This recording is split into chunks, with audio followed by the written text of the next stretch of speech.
Teaching this here. Okay, it's October 13th. And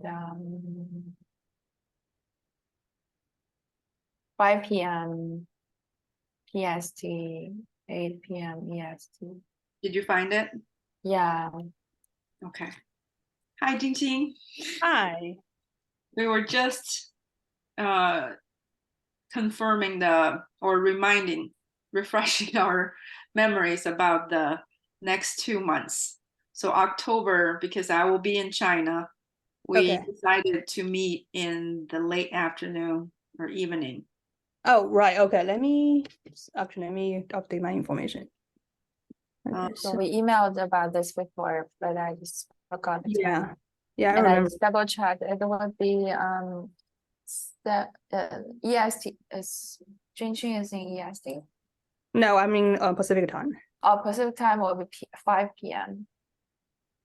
So that will be October 13. Yeah, right. Okay. Yep. Okay. Yep. That's fine. That'll be my October 14th in the morning. Okay. All Yeah. right. Beijing time. Okay. 8 p.m. Eastern. So for 5 me, p.m. Pacific. No, I'm Central Time. I will be 7 p.m. Yeah. Okay. That should work. Thank you for reminder. I don't remember what we talked about the email, but I think I was probably out I was traveling, so I didn't really update my calendar at the time. Me too. I didn't update that. Okay, let's do this one more time. Is that 5 p.m. for Jingqing and 8 p.m. for Yiheng? Me is 7 p.m. Central Time. I'm Central Time. Oh, you're Central Time. Okay, that's right. So 5 and 7, then that's actually 8 a.m. for me. Yeah, I'm the same, like 12-hour different from Eastern. Eastern time, right? That's true. Yeah. So just want to double check. So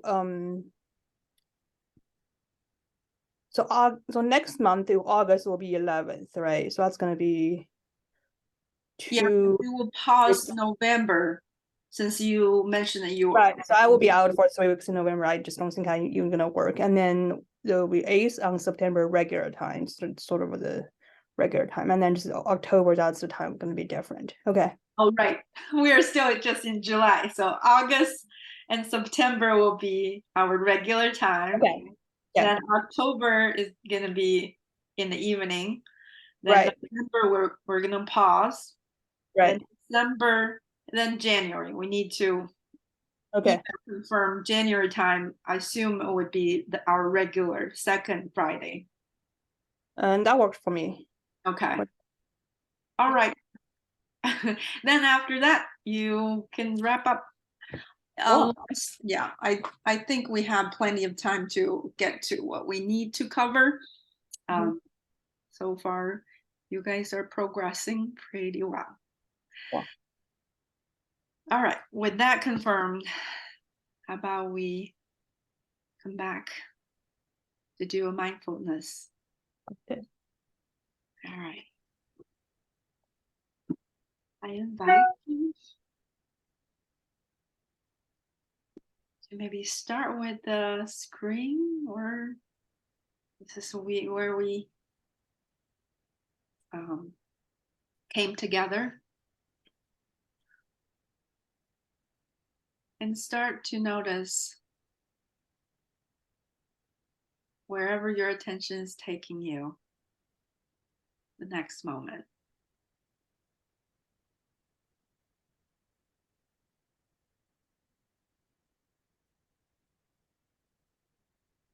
Whether it's 5 senses, any information,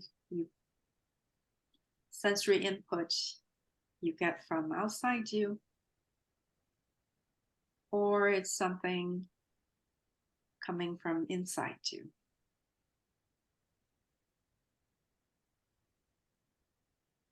Inside our body, inside our mind.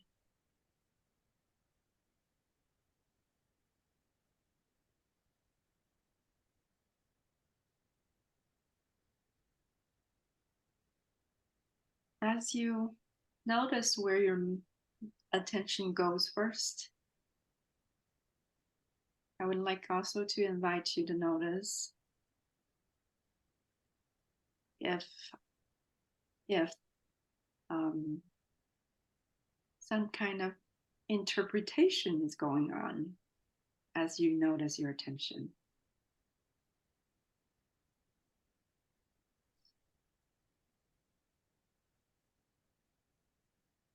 You may or may not have an interpretation.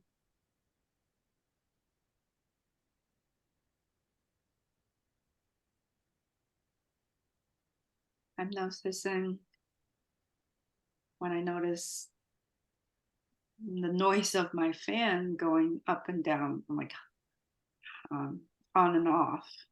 I'm just noticing. Okay. Hearing. And the next thing, interpretation pops in my mind. That's distracting.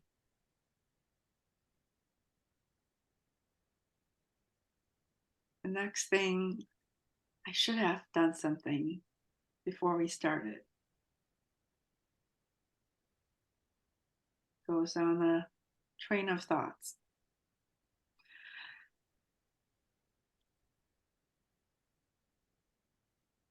If you do,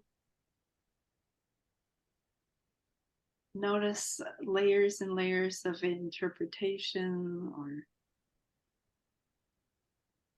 thinking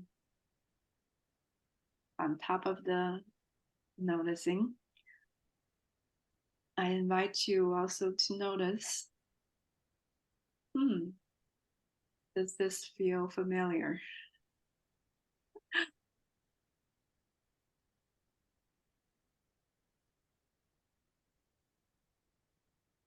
Or maybe not.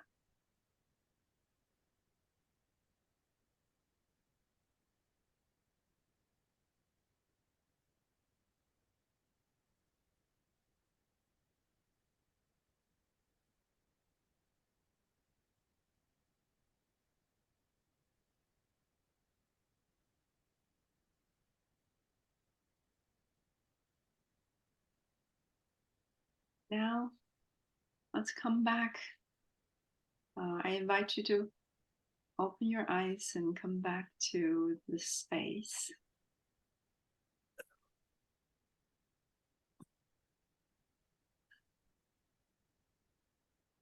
And if you would like to, I guess I'm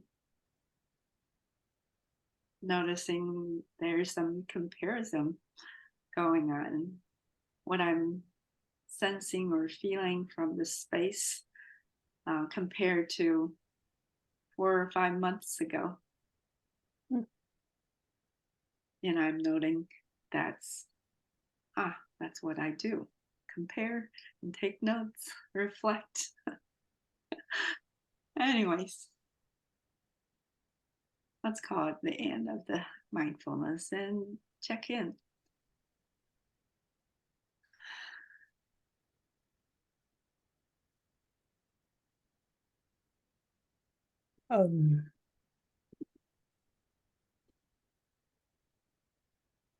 Well, I can checking. I noticed my my attention just go all over the place, and I noticed some tension in my body, and I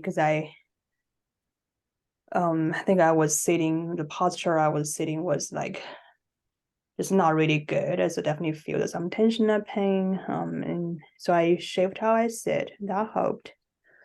And I can hear one of my cats were running around or using litter box, doing their morning routine. So that's something I noticed as well. It was I wouldn't say it's distracting, but it's something actually I noticed a lot more when doing the mindfulness.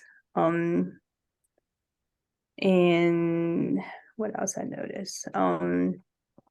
I noticed my body feel heavier. I think I'm just feeling tired. I just saw. I think I'm so that's how I usually feel when in the morning. It took me some time to for my body to kind of fully wake up and for me to kind of get into this more alert mode, and I'm still in that process. And I think also because again I this morning I forgot to set up one of the earlier alarm, so actually I got up like 15 minutes before 8 o'clock and was feeling rushed and haven't eat or drink anything. So I think that's probably also why my body wasn't like, what's going on? I need a water.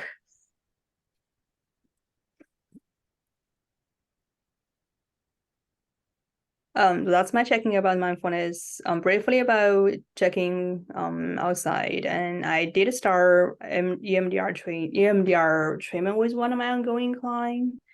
And so far it was going well. And we're in the we were last time we met, we were in the process of finding the route. So I'm excited about that too. So I'm hoping that we next time I meet with her, we can move on to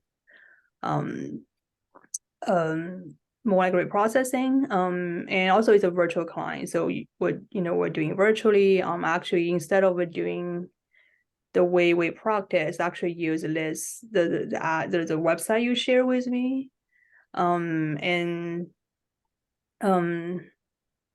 So far the client report, it's well, we haven't done reprocessing, but we did check the mechanic during our last meeting, and she find that it's easy to follow. So we will see. But I'm excited. Thank you for sharing. And isn't that amazing that even if you just woke up a few minutes, 10, 15 minutes before, our mind can force our body to be here. Yep. And Yep. on. Like great noticing that body is still needing maybe more time. Yeah. I think my body's getting there. It's getting better. Appreciate it.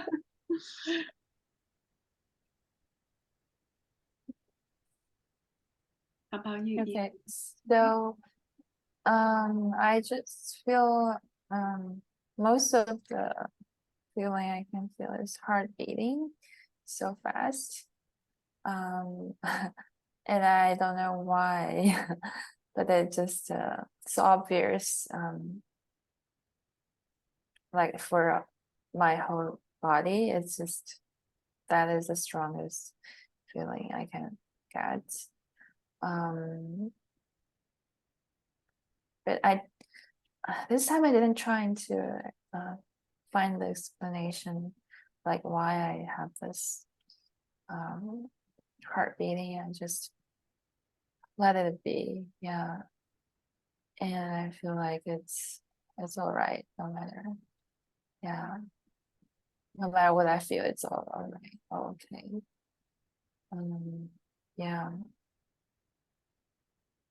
Yeah, I recently I just work on my thesis, so I quite busy recently. So a little bit late for submit my homework email, and I feel like because last time you mentioned that I like, can I put the timeline on the script, and I feel like I want judge myself didn't do that before. And I'm curious why you tell me this much late. Like, if you want the timeline, why you don't tell me earlier? Like, it's week 4 already. And I'm thinking that, oh, if you don't satisfy with my homework, why don't you tell me earlier? Yeah, and I feel like I did this, like the previous 3 homework in a wrong way. I feel so sorry about that. And yeah, that is something I'm trying to deal with, I guess. Yeah. And yeah, and I remember because the first time, and I tried to ask the request from you about the transcripts, and you didn't mention that. So I always don't know that it's the rule is something I should do. Yeah, I just feel like, why you don't tell me until then? Yeah. um, yeah, that's something that just popped in my mind now. Yeah. I think that's probably the reason I did I did delay for a while for the homework. Yeah. And um and I also have keep in mind, I really try to make that perfect as much as I can. But I still failed, and I just I do have some emotion about that, and this time I didn't try to make it as good as possible. I just finished it in really limited time. I think that's why I did that. But that's why I delayed. Yeah. I guess. Yeah. That's it. Uh-huh. I'm curious, how is your answer showing up? Mhm. I think it's just I am hard to deal with any feedbacks. Yeah. I really hope that I can satisfy others, but I found that I didn't do that before. But I don't know that, and it just triggered me that why I didn't do that, and why you didn't tell me. And the thing is, I cannot tolerate that I actually didn't satisfy others. I cannot tolerate other people's especially, it's actually not negative feedback, but as for me, it is kind of a negative feedback. And actually even other people say something to me like that, give me any suggestion, or I think I always feel being heard, or I will be defensive to myself. Like that simple thing could trigger me that much. Yeah. Yeah. Does this feel familiar?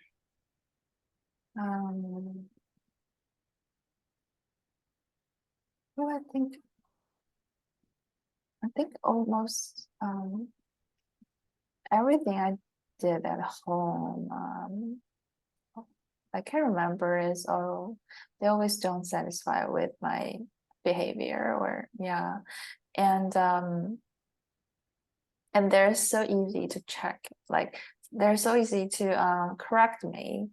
Like they always try to correct me in a very negative way or critical way. Yeah, and I think I'm used to that. Therefore I'm just so familiar to try to satisfy others, whether I'm doing something in the way you want me to do.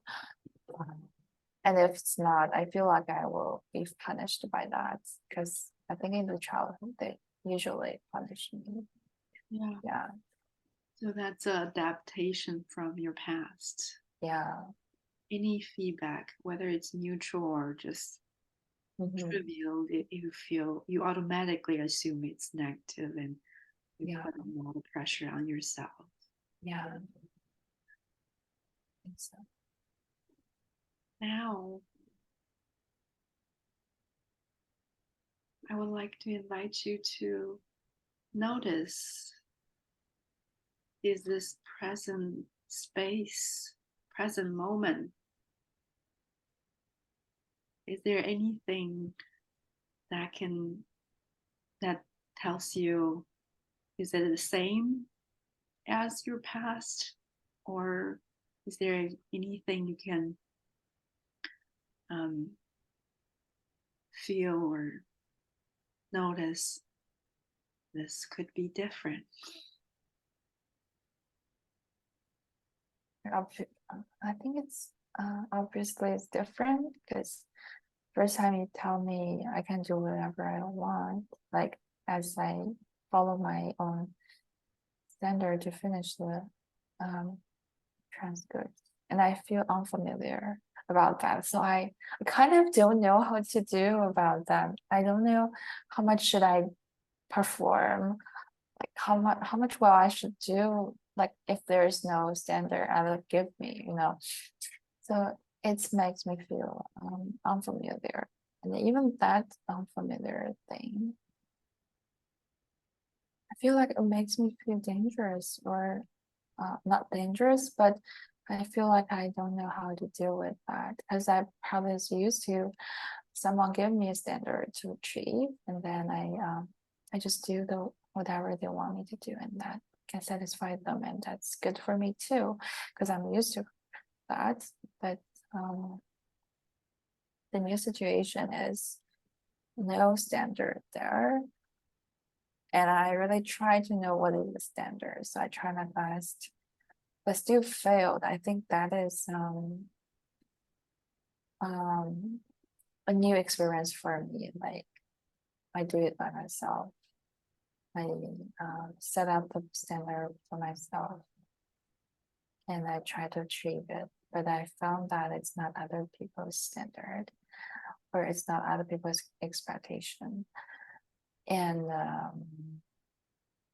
that's even worse. Yeah.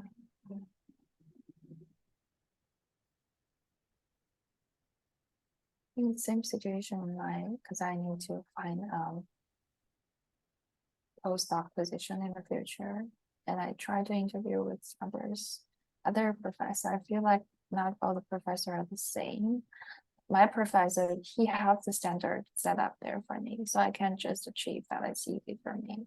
But I found other, they try to know what I really think about that and what I'm interested in. And I feel I feel I don't know how to deal with that. I don't have my own thinking actually.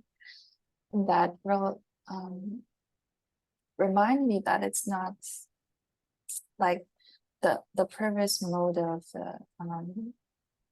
my actual behavior is probably not perfect, not perfect.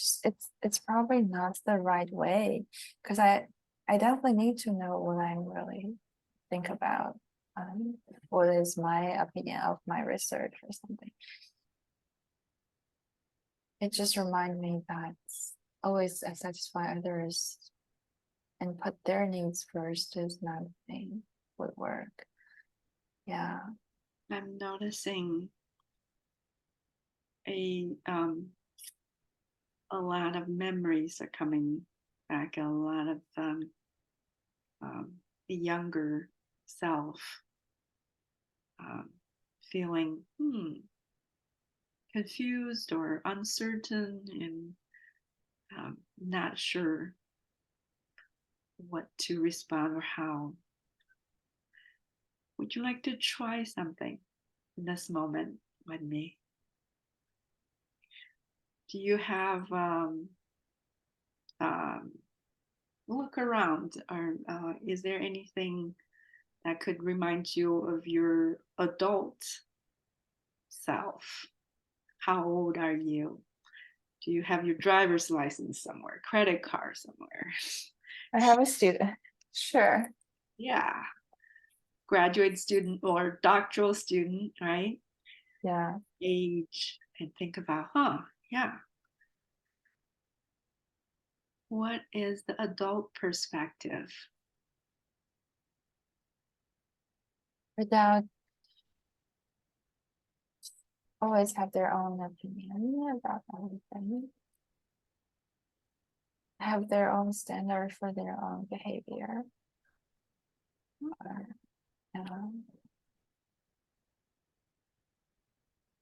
What's the adult Yiheng feel about this space right now?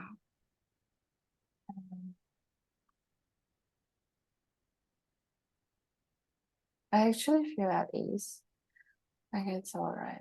Yeah. Because I I suddenly realized that no one can do that to me anymore, or that is not something really happen in the social life. Yeah. And even that happen, I can tell that's not what I want, and I can reject that.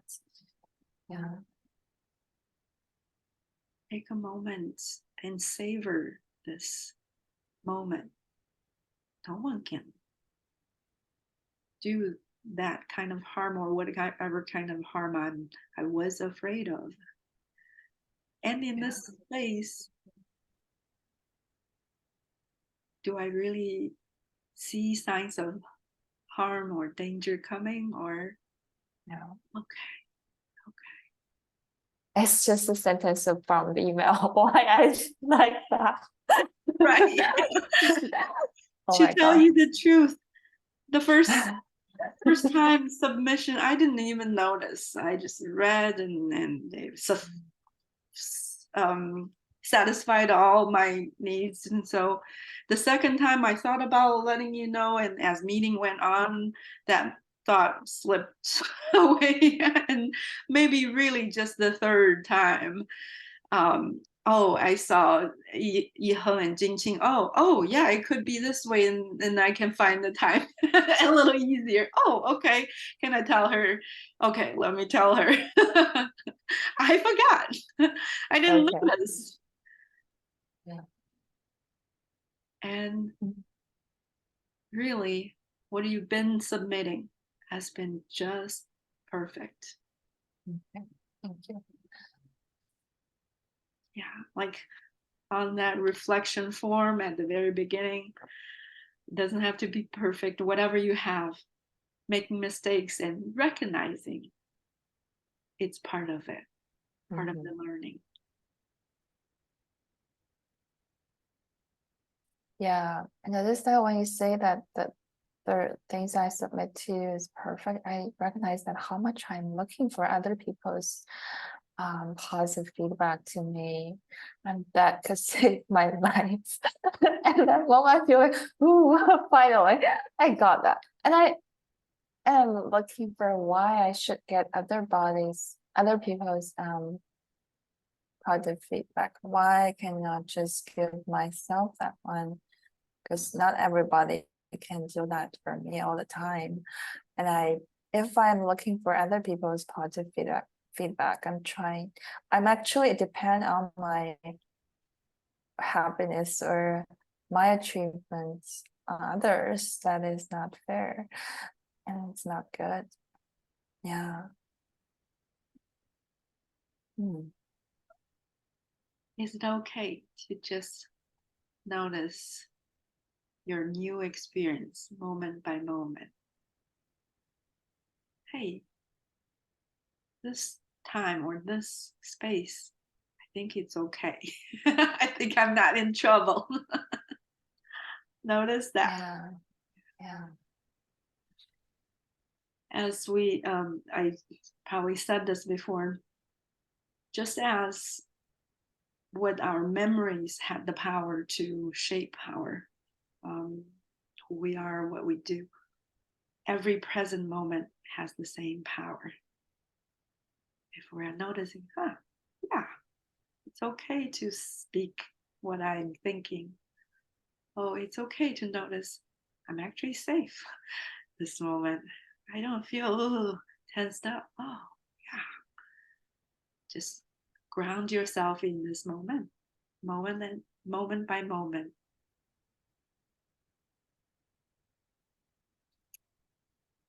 All right. I'm also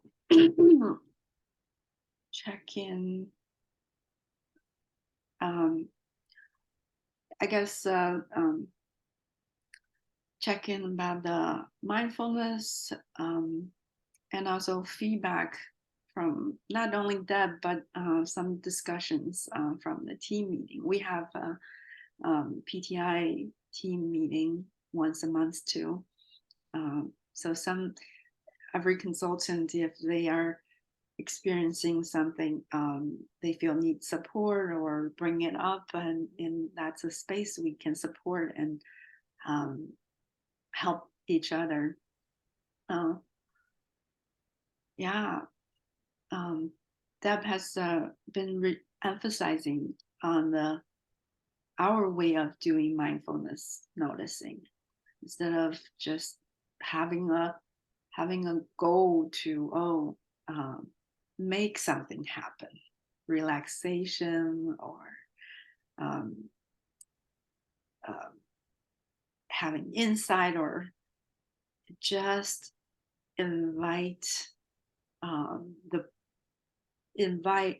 extend invitation to notice whatever you notice is part of the experience. Just if I go back to my the drawing awareness and attention, it's really just being able to notice whatever is here, whether thoughts,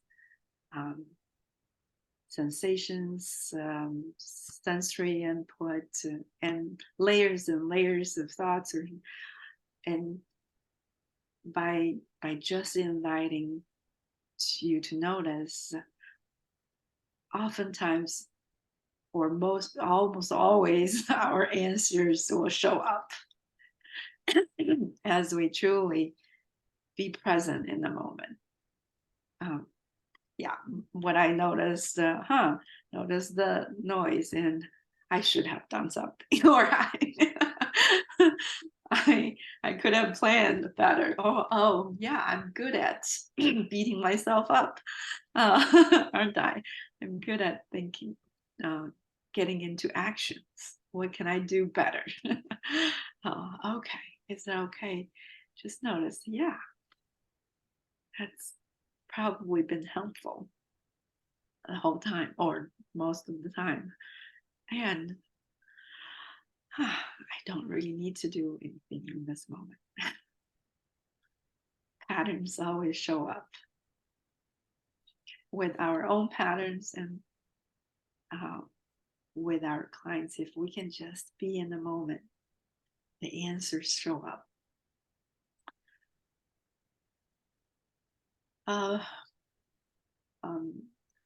A feedback from Deb is I mentioned this, I think 2 months ago, that I might use the language "I invite you," but instead of an open invitation, it can't really. It actually, I'm asking you to do something. I'm urging you or nudging you.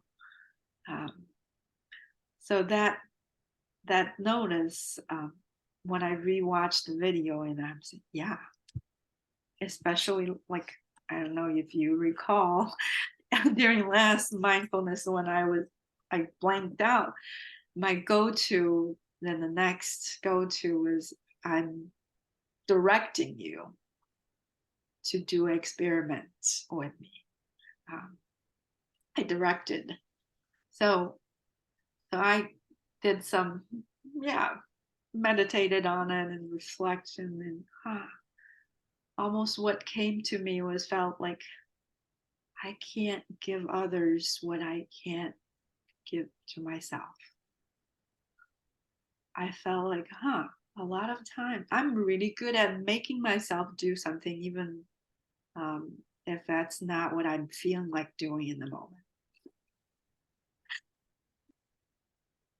And another level underneath that, I think I was some kind of tapping, maybe also to just go with whatever was coming up. The reflection went a layer deeper, that I felt almost my whole life, I felt I was up against something. I have to push myself to do things, or do harder, or work harder to meet either expectations from school, from parents, or self-set expectations so I can exceed other people's expectations, and even present day feel like I'm living my dream life. I'm okay and overall, but feeling like time and energy is there's a finite, and I feel like I'm trying to push a little more to get more done, like as if what I have for today is not enough.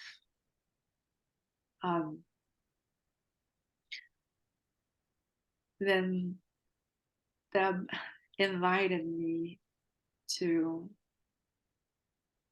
maybe write a letter to my younger self and really use everything positive. And she also put it there. It's an invitation, optional, totally optional, not a task or another thing to put on your checklist. It's okay, I do it or not in whatever way. Took a few days. I really thought I wanted to sit down. I wanted to write, make time to write a letter. And then I felt okay if I didn't write a letter. But moments of reflection continued. I'm noticing, I with the previous pattern, I almost valued the future, devalued my present, making myself just suffer a little bit for a better future or for something. And now I get to really feeling really grateful for my younger self for all the things I worked so hard. And is it okay? Now I am living in the future, her future. I just, yeah, do what I'm feeling like doing in this moment. Let go of maybe I should, I could. Yeah. So I'm continuing this reflection moment by moment here and there. It's okay. I feel like I don't feel like that. Okay. What do I feel like?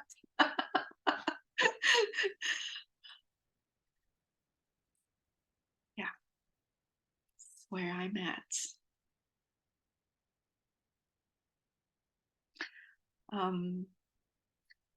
Maybe one more thing, feedback from the team. Not feedback, but kind of reflection from the team. As you guys are my first consultation group, and other new consultants or having their first group or first a few groups also reflected, it feels sometimes hard that we have to come to acceptance that it's impossible to fit everything we know or pass it on to you or getting you to whatever we think it should be, shoulds again, right? Then the acceptance comes back to, okay, what is the absolute necessary information or knowledge or skills we want to pass on to you? It comes down to two things. One is the Andrea explicit requirement from Andrea, knowing all the faces, all the moving pieces, how they relate to each other, and using the language. Good suggestion from Alice. She's also a trainer, that maybe I can ask you to draw a line on your script. I'm transitioning from phase 3 to phase 4, transitioning from phase 4 reprocessing to phase 5 or phase 7. So this is like ultimately by end of the certification process, you know the 8 phases, what is for what, and going back and forth. It's not necessarily linear. You need to go back sometimes, right? but this is a basic, I call them a firmware. You know, in the back of your mind where you are at, what you're doing with a client. So that's one part, fulfilling the Andrea requirement. Then number two is actually a higher standard, really only PTI, or I don't know many other training organizations hold people up to. This is the advanced software, help you to deal with all kinds of complex situations, or so that's the answer concept. And the principles, mindfulness, nonviolence, like I'm noticing what's in me, and I invite you to notice, or invite you to do. You don't have to do with the clients. The nonviolence, mindfulness, compassion. What else? I'm blanking. Yeah, and the with the answer that includes the 5 C's, how we approach the answer: curiosity, connect to the past, celebrate and appreciate, make contact with curiosity is one of the big principles. So if we, by the end of the 10 sessions, 10 meetings, so you got to know all the faces with the jargon, and then you deepen your skills in being mindful, nonviolent, curious about your own answers, how to work with your own answers, and demonstrate working with clients' answers. That's a success. Even if we missed some technical or this and that, you have other places you can, post and ask on the Google forum or other ways, or through your peer consultation. So you have other places, or you will figure things out. All right, I've been talking a lot. Thoughts, comments, reflection?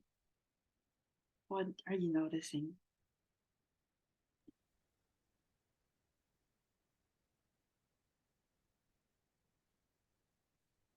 I noticed a sense of relief on my part, and which I really appreciate. Both as you share your own process, sort of reflection, working with a younger self, and which is really cool. I'm just thinking, I was sitting and thinking, do I want to write a letter for my younger self? And I think I came to the same conclusion. I don't think I need to anymore. But I like the idea. And I also really appreciate to hear more specifics about what the expectations are. And that's always works better for me to know what is the bar is. And also, this is more I think combination of my answers show up and some of my own assumptions. But one of my biggest concern actually was the part about having very high standard, partly because I grew up with parents. My mom is very perfectionist. So I definitely had it was very common, familiar for me to feel like I can never meet her expectations. So that has been a lot of frustration, a lot of stuff I had to work through related to that. So that's a piece of it. And I think another piece really is more the assumption I made, which may or may not be true, but I think my concern when I know it's going to be a group of Chinese American, professional, I think my first thought is, oh my goodness, the expectation is going to be really high. The stereotype, and we are. I think some cultural piece here may or may not show up for all of us, but I think there is some cultural piece from what I know about Chinese professionals in my personal life that there's a tendency to be perfectionist, including myself. So I do have some concern about what expectation will be from you. And So I actually appreciate to hear more specific about what what the expectations are in terms of the consultation program. And I think both seems pretty, reasonable and so I don't want to share that with that's my initial reaction. It's kind of a sense of relief and also appreciate hear your process as well. I also appreciate being vulnerable here too, because I just want to just say that.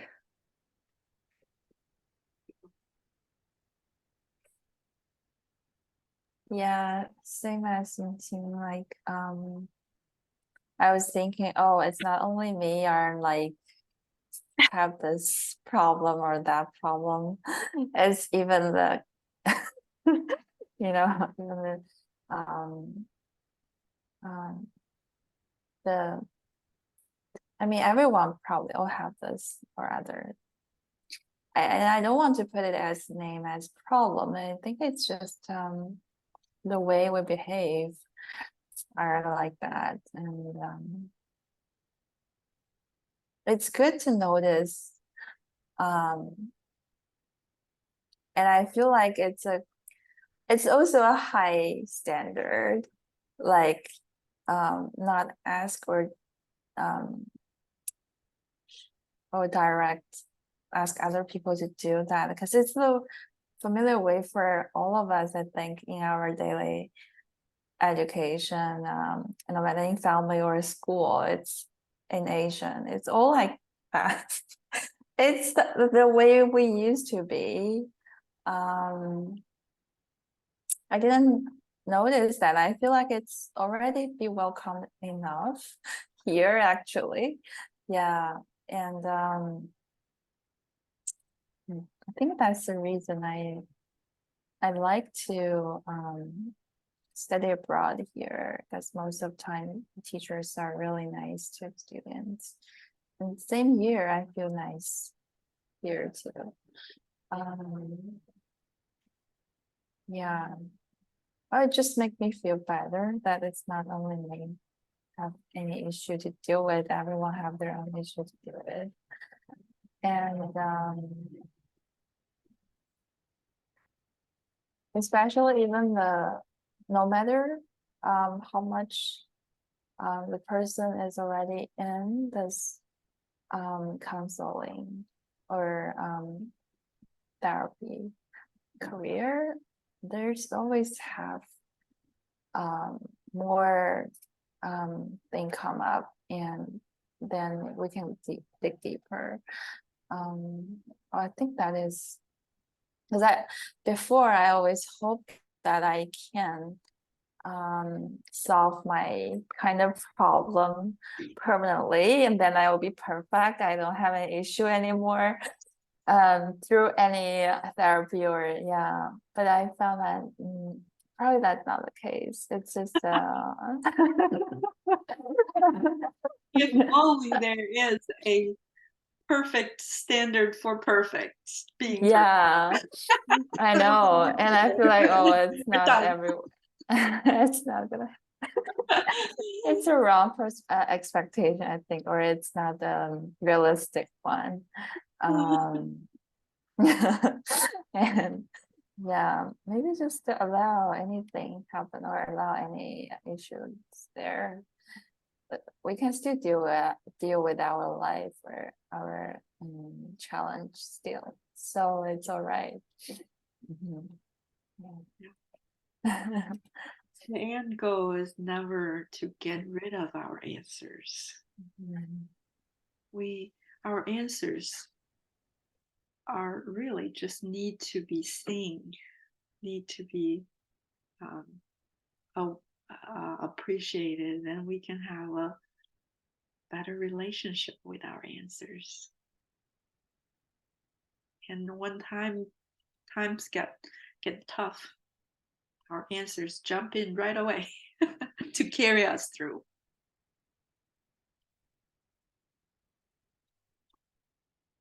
And as we expand our awareness and deepen our work, we find that more and more often we can be our true self, and our answers can take breaks. don't have to. Like if this is a safe moment, I don't have to turn my radar all on and be tense. I can be enjoying my life more.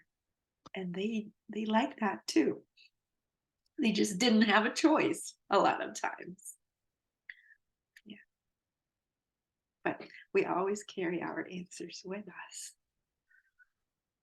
Because they, after all, they were our protectors. They were our helpers. Yeah. Okay. Can we take a 7-minute break and come back right at the hour?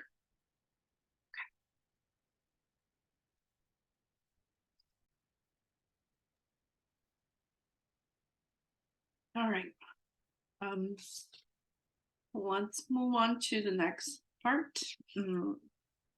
And we are going to repeat phase 3 and 4 and processing for a few times. So if anything we don't cover this time in the following meetings, yeah. Just, yeah. Who would like to share first?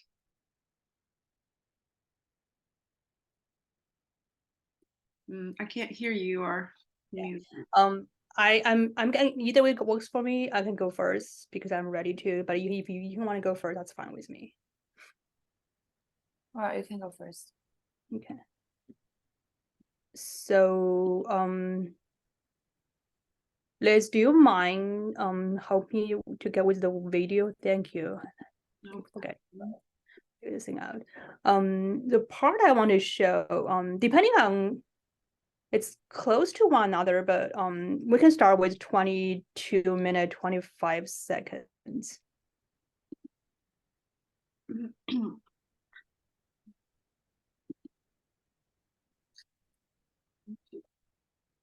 On in a separate window.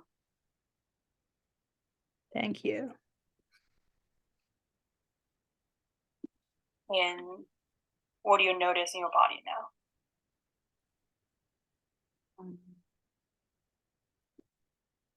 So if it helps, I can give a little bit more context. Also, the questions I have, or the what I want to feedback for, or maybe suggestion for. So I think that's the point. I noticed my client got distracted, and likely answer showed up for her.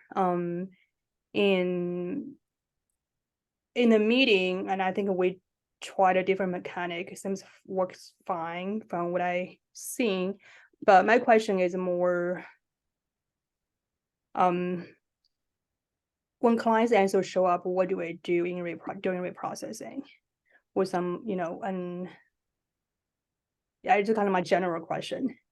But also kind of more specifically say, for this part, and anything I can do differently, any other response I can have, and those kind of, just kind of overall, that's kind of what I want to, that's the question I have. Sorry, I recently updated my system and now it's asking me to change some settings before I can let Zoom share. That's probably we have the same issue then. Okay. Let me see. Figure this out easily. If not, we might have to ask. Yeah, if, to help us. I can do the thing. yeah, let me send you the Just- link actually. Yeah. Thank you, I appreciate it. Yeah, it was I need to figure this thing out. I didn't expect this to happen. See, It's keep getting for some reason. Let me find a link.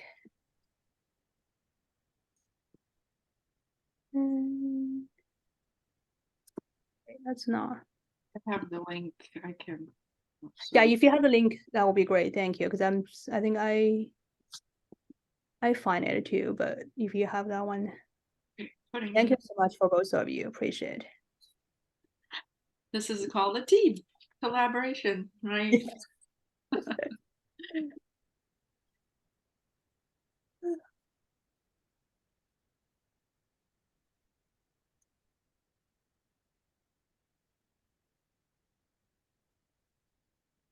Oh, I'm sorry, I didn't. Oh, Um, see it in the chat. I okay, let me just share screen. Yeah.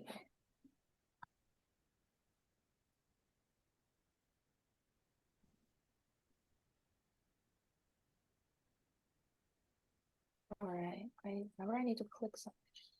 At the bottom for sound. Does versus distance feels good, or do you want me to move forward a little bit? Which And it's 22 minutes, 25 seconds ish. Yeah. alright,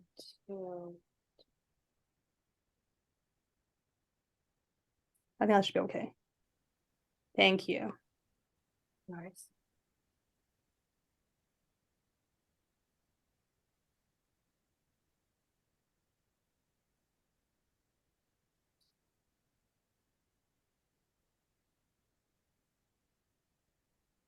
What are you noticing? How much better? Still the pressure on the chest, yeah, Okay. but No. better, yeah. Okay. We'll notice that. Stephen?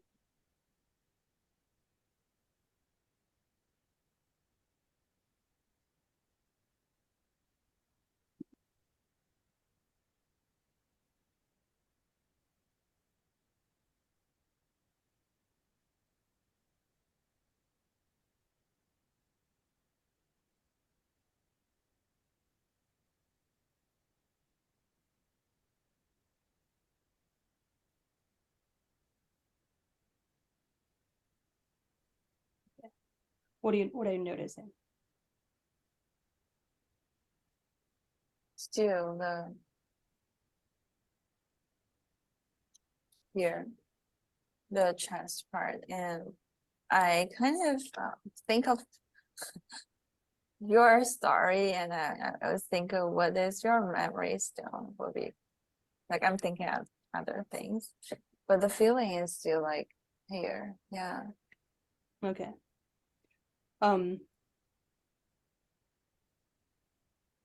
So you start thinking about something related to my story.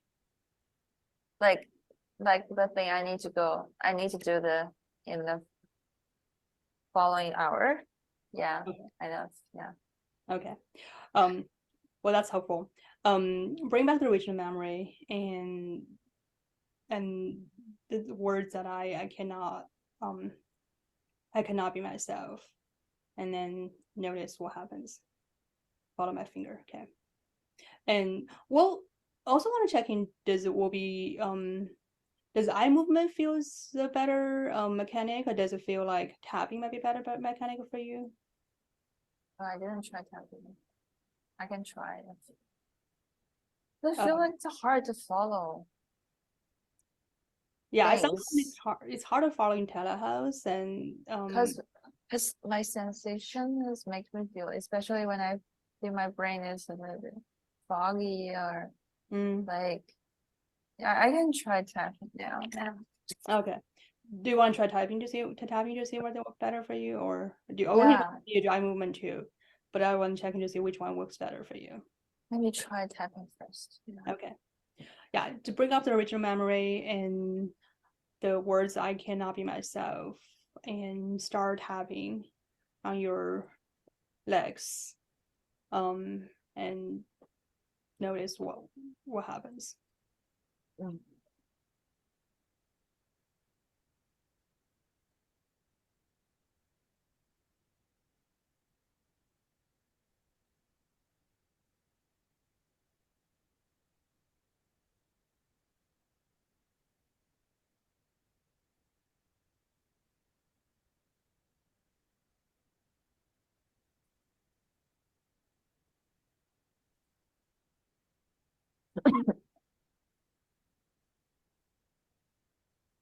What are you noticing? it's stronger for the chest part, and I want to cough, and just want to bring something in my chest out, but I don't know how can I do that. Okay. Yeah. Focus on the urge, and not and.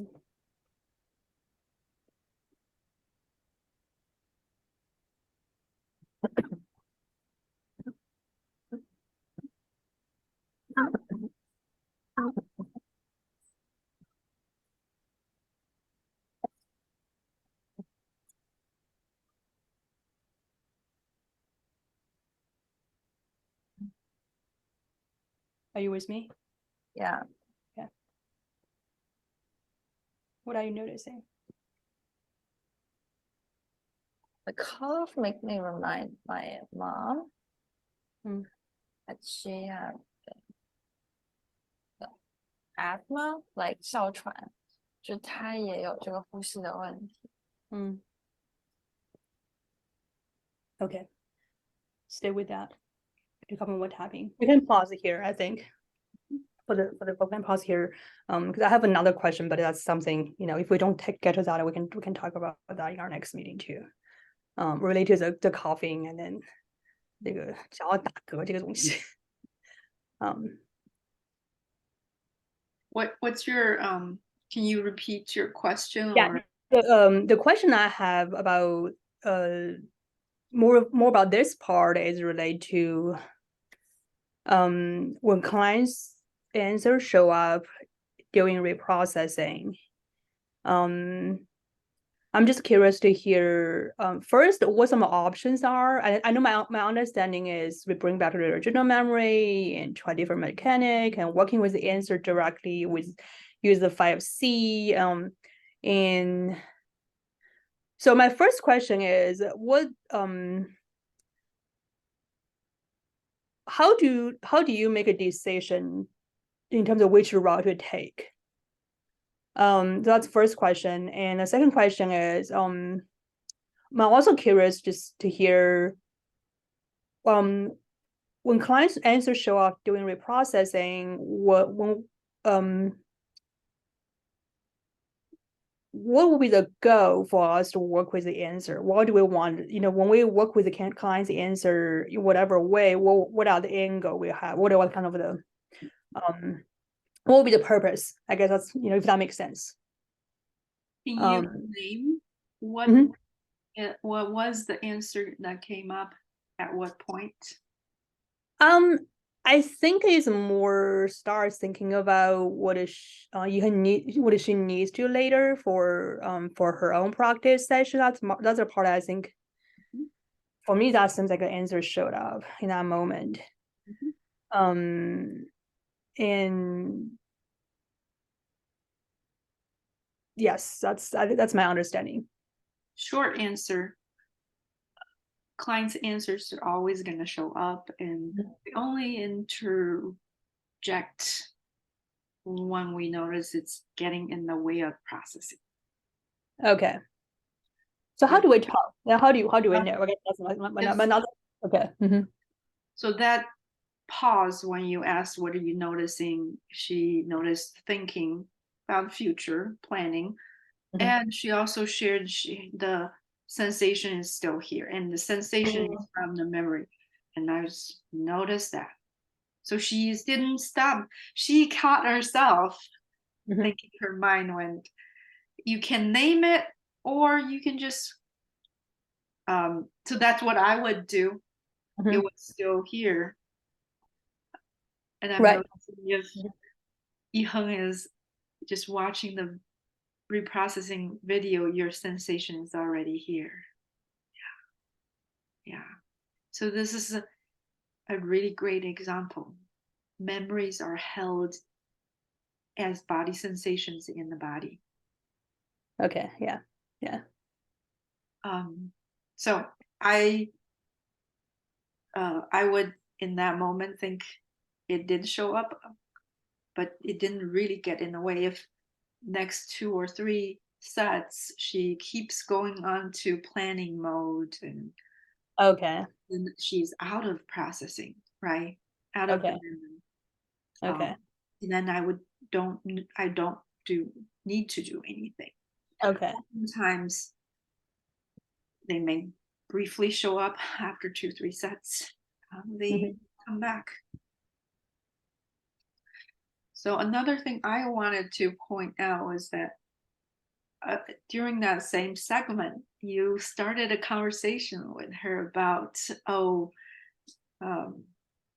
tapping, eye movement. I'm curious what was going through your mind as you. I think I was more, it was more like she got distracted, and that's why that made me question whether eye movement is the best mechanic for that for the process. I think that's more, yeah, I think because it's helpful to hear your process, and it's helpful to know that client's answer will show up. And then sometimes, because actually that's true, because we oftentimes will have different things. And actually I think you're right, that I can see that even when she got distracted, when you got distracted, still there's still a process going on, even during that set. But I think I think when I was so when I was in the session, I would say in the session, I definitely feel a moment of failure for me. That's how I was feeling that moment. I was, oh my gosh, I messed up. I can't get distracted. And I think that's I think because of that well, let me just finish that. So I think in the session, that it was a moment I feel even more like I wouldn't say panicky, but definitely feel like, oh, I failed and this is not working. Let's try something else. I think that's the reason I bring up the tapping as an alternative mechanic. And that's how I kind of felt about that session, about the practice session while I was doing it. And then when I rewatch it doing the transcribe, that's when I feel like, okay, I'm actually doing better than I thought. Which anyway, it was kind of something I noticed. That's my answer show up, but I think that's how the way my answer showed up. So I think going back to your question is, I think I feel a bit more, I feel more urgent probably than I need to be. Right. Because of my my answer, I think I would say, yeah, because I feel like, oh my gosh, I'm not doing right. It sounds like when you are not in the know of what exactly going on, your answer is easier to be triggered. Yeah, I think when the process does not look like the way I knew, because when I had a practice client in the past, they are more verbal processor, or they're more I think their process more like it's more memory, thoughts, less so about body reaction. So I think that was, and also that's how I tend to operate as well.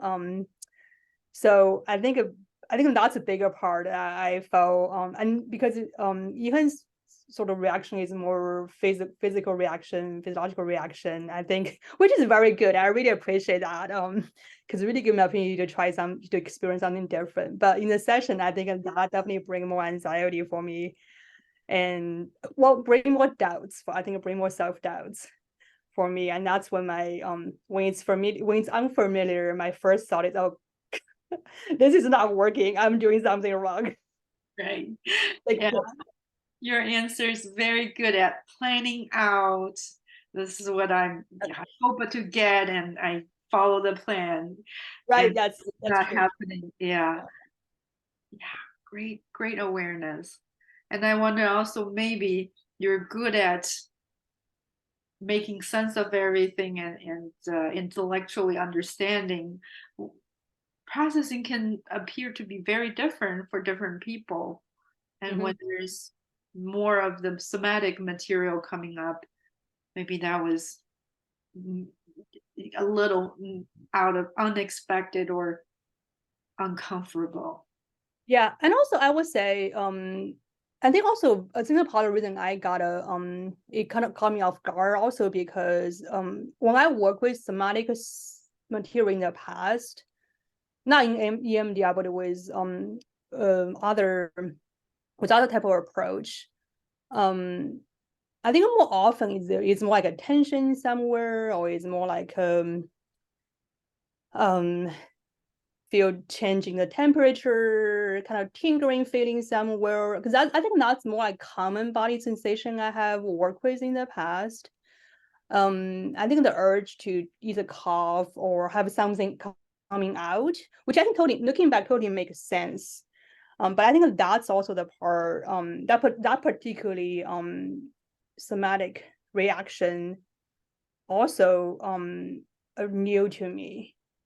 I think that also kind of caught me off guard, and which is again when I got a cough, when I was surprised and didn't know what to expect, and then my brain wasn't like, okay, this is not going well. This is not going well.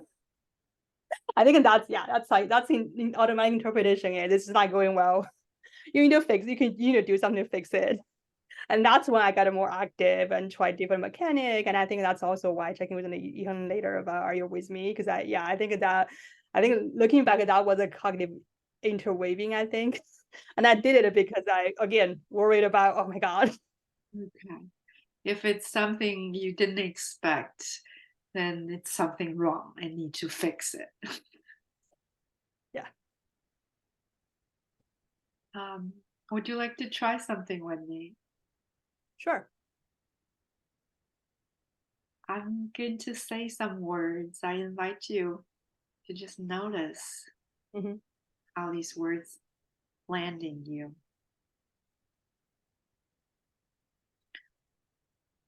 It's okay to let whatever happens happen. It's okay to trust the process.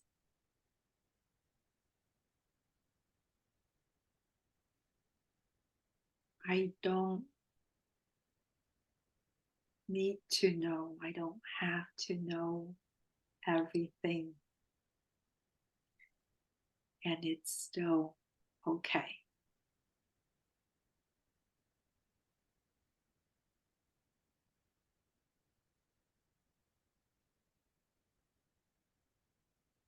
What do you notice? I noticed the moment you said it's okay to forgot the exact word you said, but after the first sentence, something like it's okay to not to trust the process. It's okay to not know everything. I noticed there's a deep sigh and a sense of relief, and I noticed my actually literally my heart rate dropped, which is a good way. And I noticed there's less tension in my shoulder because I noticed my shoulder was kind of pretty much like tensed up. But then when the moment I heard you were saying that, my shoulder kind of just relaxed. Good noticing.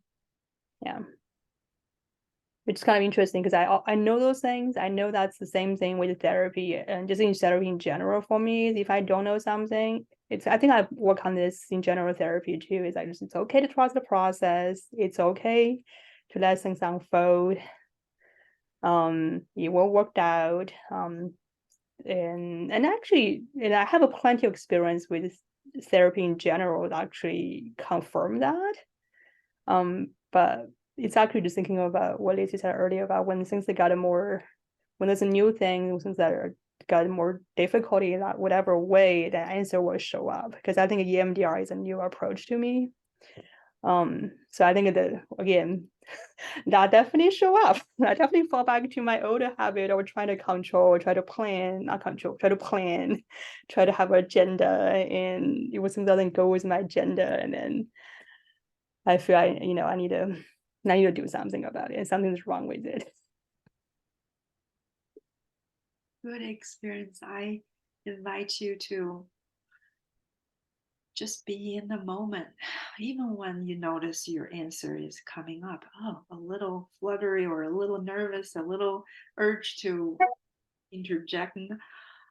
And this, what you just noticed, rolling back your shoulder or sitting back, or repeat the calming or reminder. It's okay to trust the process, or whatever feels gentle and receptive by our answer. Mhm. That takes think just a few seconds. And Yeah, I think you- it's okay to let things happen. Or to let things, yeah, I think that's what I think that maybe that's what I remember. Yeah. that's exactly how we work with our answer as it shows up. Right. It take maybe when you are aware, it takes just a few seconds.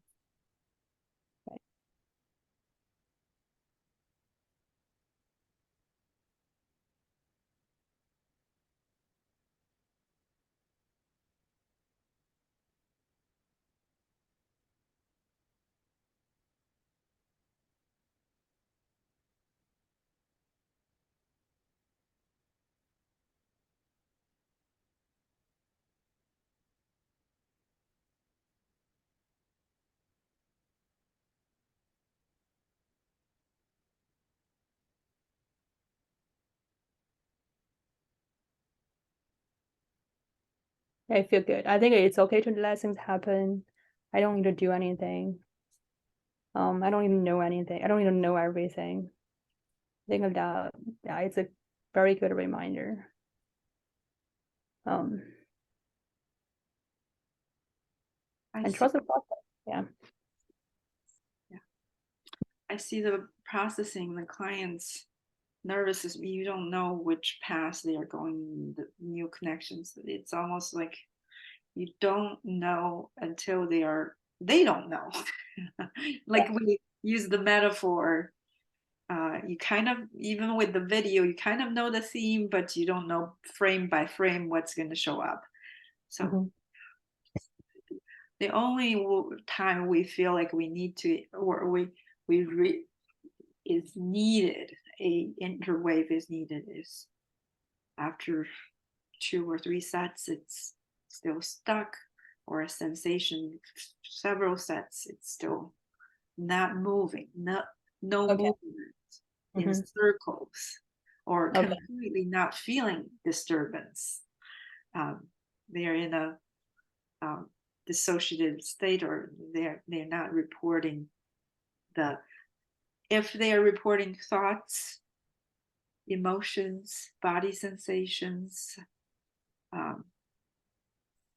even thoughts, that's all part of images, associations, this memory related to some other memory, it's all still part of the memory.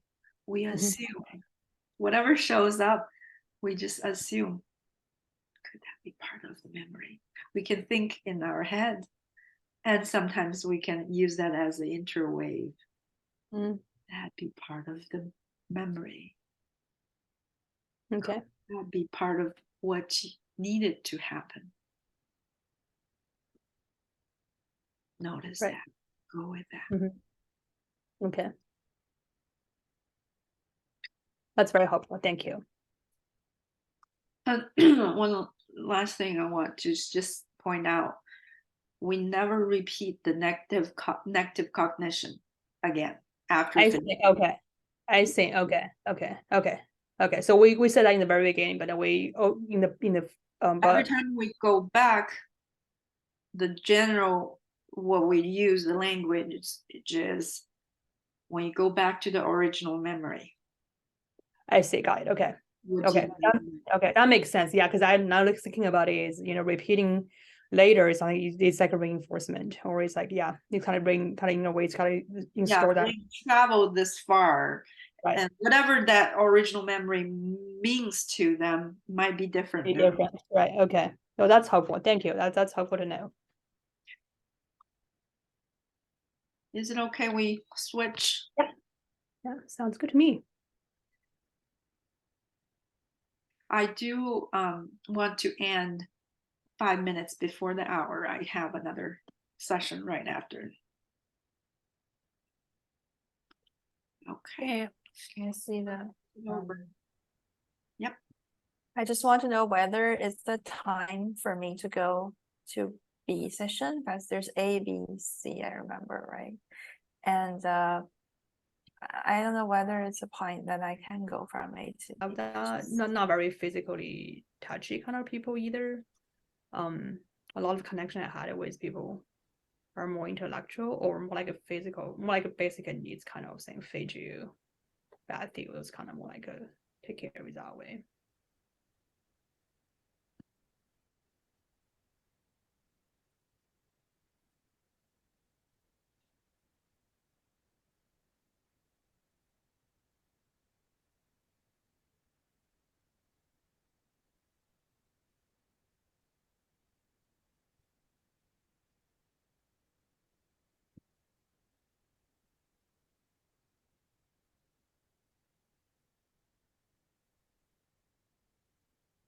Okay, yes. This is weird. So probably my cat is meowing right now. I was thinking that the picture I have is I'm holding my cat, like a baby, which is something she loves. One of my cat loves that, and it's also something I really, I find it very grounding for me to hold her that way. Go with that.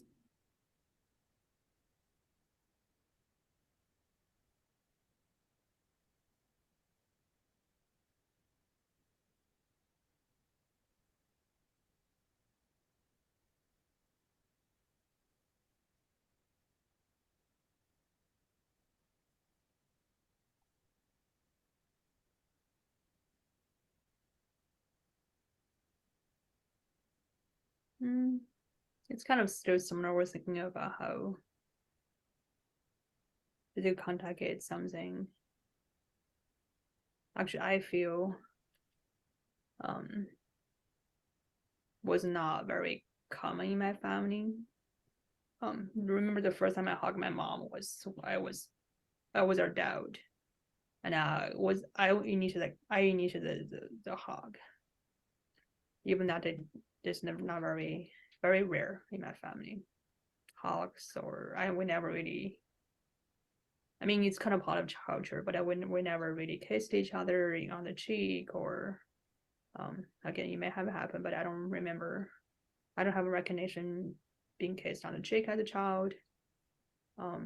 That's why a lot with my cats. And I can see myself doing a lot of if I have a child, if I ever have a children. Anyway, but I just kind of recognize how much the way I express affection and I actually through physical contact. Okay, so when you go back to the original memory, what are you noticing now?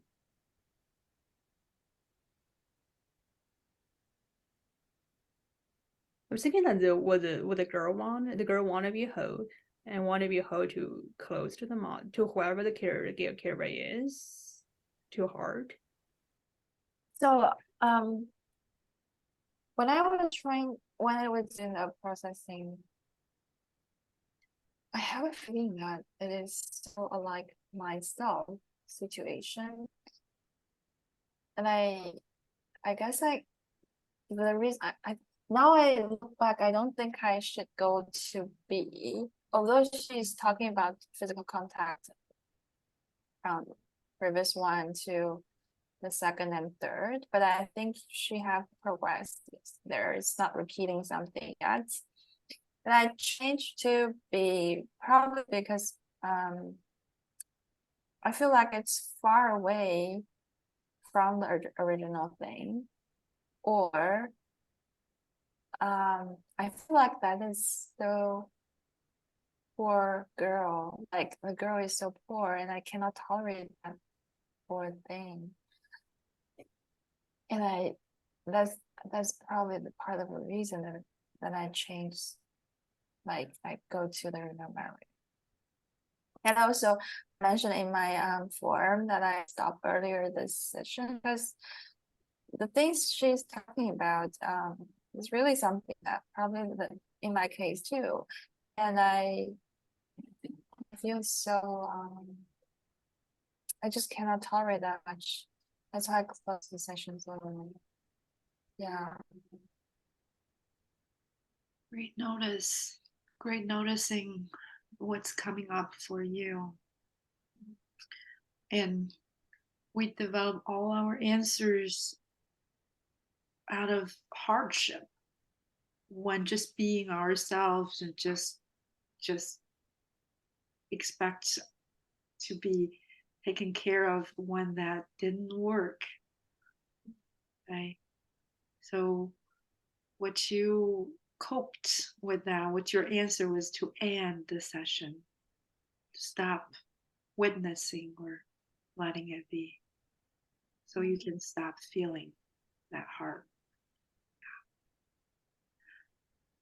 So this is the software part, the our safe model, different from regular or standard EMDR. We really look into how our answers, how our attachment style, because affects reprocessing and the depths of reprocessing.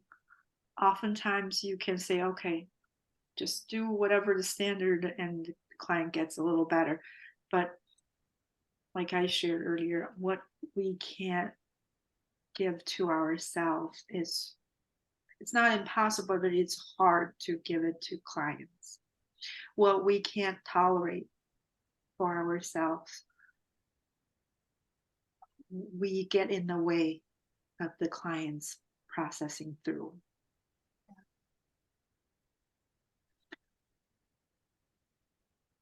Now that you've reflected on this, and what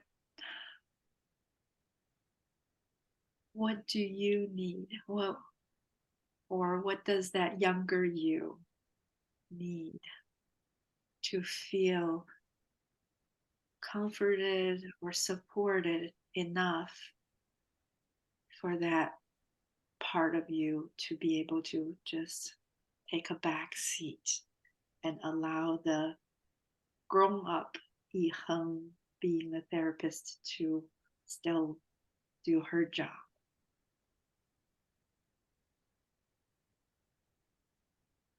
No, because it's not the real memory from Jinqing, it's her something she heard from her parents about this childhood thing. And I have similar situation. That I also have some, I don't know the memory, but they tell me something about being like my mom leave me at my grandparents' home, and she just wanted to break the breastfeeding for me, stop the breastfeeding, and but I don't want. I think I just cried for several days because my mom is not around and I cannot find her anywhere. And anyway, my grandma said I was really screaming and trying to figure out what's happened. And after that, my mom came to visit me or bring me back. I don't want to say hi to her. Like I don't want to interact with her anymore. Like just break up with her, kind of. I think it just, the Jinqing story just triggered me that one. And I don't know how can I tolerate that. Like it's too hard for me that right now. Would it be using that as your target touchstone memory? Sounds Yeah. like it's earlier than the one you came up, your Yeah. actual memory. So I share with you, stories are totally legit targets. Mhm. If you feel something, your system knows it. And when we ask, do you have a picture or image represents the worst part of it? It doesn't have to be an actual scene, whatever comes to mind. Yeah. So does that sound like what you need to do to take care of that younger you? Really want to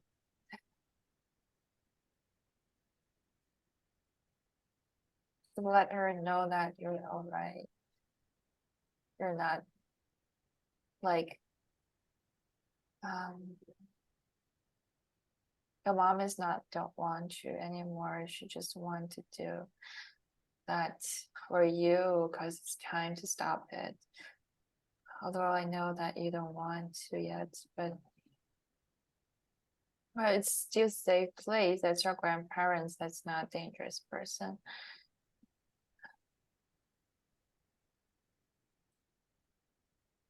So if this happens in real client situation, you may not disclose this with a client, right?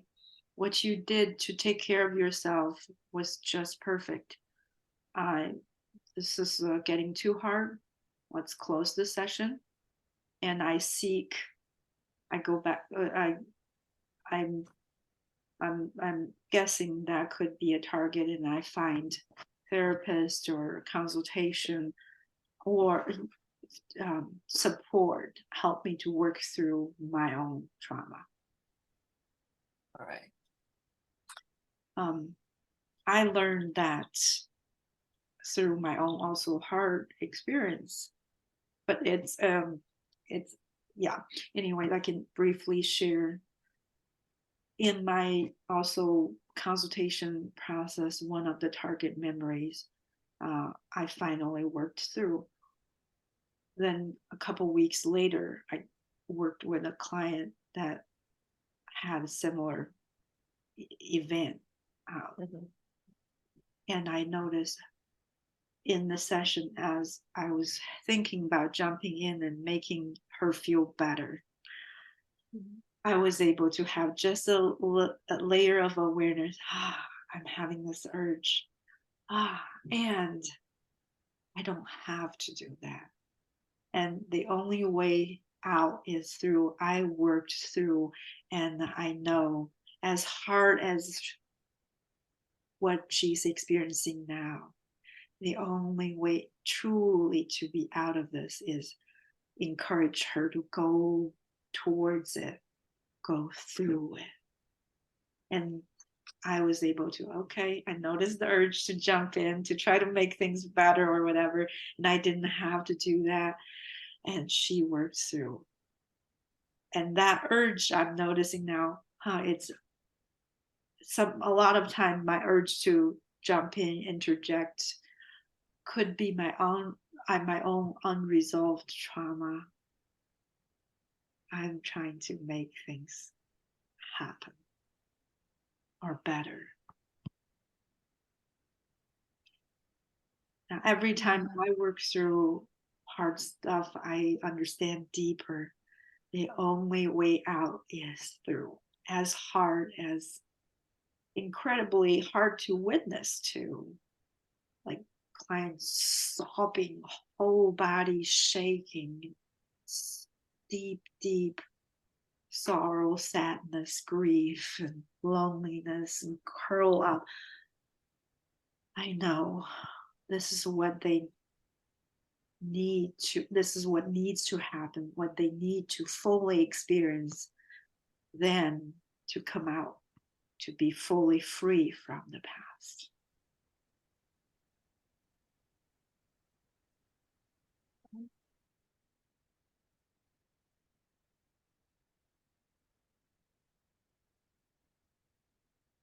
What are you noticing now? I just, when you talk about those negative experience, even just listen to those words and make me feel like I want to cry. I feel like that's probably part of me too. That I probably also need to go through that. And I think I was hiding, just trying to escape from that for so long that I don't want to experience negative things or hardness. Yeah. Great noticing. And what feels so hard and so scary, remember it's just a memory. And even how scary, how hard, it's from the younger self's perspective. And here comes in the dual awareness attention. When we are working with a grounded therapist and we can connect and ground in present moment safety, part of us always knows I'm following the fingers. I'm here to bring my younger parts or younger self to heal. As hard as the memory or whatever is showing up, I am safe in this moment. I can process through. But there could be also moments it's getting too overwhelming, right? As the therapist, we need to catch if they are out of their window of tolerance. Yeah. But oftentimes, the clients can tolerate more than what we think they can tolerate. It's us. It's getting too hard. I'm not sure if this is still working. Really is, it really. Oh, yeah. Yeah. And yeah. And another, I don't know, can I ask one more question? Yeah. Like I noticed that it's all thinking, like Jingjing is always report the thinking part instead of more emotion or body sensation. I noticed one time she mentioned about her chest or something where have some sensation. Should I encourage her to experience more of that or just let her go with that? Great question. We are going to get into interwave more, maybe next meeting. But that's so you are seeing repeatedly several sets. Almost at the very beginning, she started with stomach or some sensation and images, like more of the raw material from memory. And I noticed at some point it all started turn into Thinking part, yeah. yeah. If you see, oh, I wonder if, yeah, this is more comfortable, then interwaves is warranted, justified at this point. However, I just want to say that even without interwaves, things continue to move. It's just, Okay. if you go back to what I mentioned maybe before, the three gears, mind, thinking, emotions, and body sensation. It just for I have this visual that for some clients that their mind is just going faster, but the other weird gears are kind of still following along. Yeah. Because the thinking's not in circle, it still kind of moves on. So just stick with the basic protocol. Basically, during process phase 4, really all you say to the client is What do you notice notice? that or go with that. Or if 2 rounds positive or get lost, when you go back to the original memory, what do you notice now? Then go with that or notice that. Okay. And it still works. Okay. Yeah. Yeah, I mean, from client's perspective, I think actually, that's just how my system works. Because for me, the really image, that's a lot of that I process with the image. And I don't necessarily will talk about my sensation. It's not how it works, but I do feel things, I would say. I think I'm probably more activated than I have been with other practice sessions before. With this particular one, I had it with Ethan, and actually I really appreciate it. I didn't realize how much I like physical contact until we talk about that. Until we had that session, I was, oh wow, I didn't know that. But Yeah. and so I would say for me actually not intervene actually help for me to kind of go through my own process. Yeah. Because if you direct me to go into sensation, actually will in a way that will actually will for me to have something actual to have thinking about, rather than just stay with the process and stay with the memory, stay with whatever that's happening in the whatever. Basically, I think that actually will distract me away from the processing itself, I would say. Ways, yeah. You can feel free to experiment next round. Okay, so it's 10 to the hour. I need to wrap up and give you next assignment. Both of you did a great job. So we actually didn't get to the target sequence plan, but now oftentimes you don't get to it until the first memory processing session, or maybe between finding the roots under the answer and the first processing. So time is okay. You want to collect all the information from finding root under the answer and all the memories to complete the target sequence plan. Do you know that which worksheet do you have it? Can you? Would be helpful to give us more specific. So on the top of that, we'll have the present issue or presenting problem, then current triggers. This one? Sorry. This is treatment plan targets. Yep. Can you turn off the background Sure, I will. or blur? Oh no, I don't think mine can show either. How does this set up? So in this one. Yep. So all the information you already collected. All right. Look for from previous worksheet, finding the root under the answer, future desired states. That's the two sheets you need input from so you can complete. Now that, as we brought it up, Yiheng might you want to have an earlier touchstone. Yeah. So for that, I would suggest Jinqing as the therapist. As in some discussion brought up, the story might be before this memory we targeted. I would recommend we pause this processing of this H3 memory to use that earlier one as the touchstone. Yeah. And we'll come back to this H3. We always come back. Anything incomplete, we will always come back and double check, right? So I just finished it by myself, right? I don't need to talk with her. All right. Yeah. You can show the clients. I show them sometimes this is a roadmap. This is where you are at, present trigger, present issue, future desired states.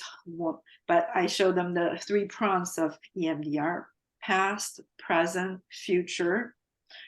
You would like the future to be different, but unless we go back to the past and really process through the past, the present is always still going to be repeating, right? So that's the point of going back to the earliest possible. So then go into continue the reprocessing of the present target, or if you have an earlier target. Okay. And then going back that, then you really cover phase 8 if it's a continued target, phase 8, then go back to phase 4. Sounds like you all wrapped up after phase 4 or in the middle of phase 4. Then maybe 5, maybe 6, and always phase 7. Remind you that make a mark, draw a line when you change phases, right? Put language that this is phase 1, this is phase 8, this is phase 4. So that will be for the transcript, right? So when you do the transcript, I can just kind of draw a line between different phases and then Also, yeah, kind of. Okay. I see, yeah. I see. Okay. One thing about background and recording. For Jingqing, your video, I couldn't see you. It's only the client. I need you to change to a view that I could see both. Okay. Sounds good. Yeah, that's something I want to ask you. Yeah. Is whether you want to be able to see. However, Yiheng did that, maybe ask her. Yeah, well, I know how to do it. I did it because for when I work with the client, I like that kind of speaker view for the client to be biggest in the screen. Yep. But I can say for the training purpose, it make more sense to do the panel view, which I think that's what, or gallery view, which I think that's what the one that, yeah. I would suggest you don't have a background at all for you being a therapist, because for the client to use us as a grounding or anchor, every part of our information is part of us keeping the client engaged. Our visual perception, very subtle things, this got blurry or the background doesn't match. Personally, I don't use any background or blurry when I'm the therapist. The client, if they want to use something, that's fine. Because I know some clients are very sensitive, very subtle things affect their nervous system perceiving the connection. Okay. Okay, that's helpful to know. Yeah, because the reason I use it because it's for more recording. I just don't feel super comfortable how, having recording my home office on the record, on a video. I guess that because I didn't have background for my own clients either, but I just like it's only going to be viewed for among all three of us. Most likely Deb would not even review our recordings. Our recording is the PTI requirement, is the highest, and even Andrea does not. They have alternative different ways of meeting that they don't always have the recordings. So all right, I have to go. Cool. You want me to give you the host? I have to go. Yes, thank you. Thank you so much for. Yeah. You're welcome. I'll see you next month. Sounds great. Okay, change host. Take care. Bye bye.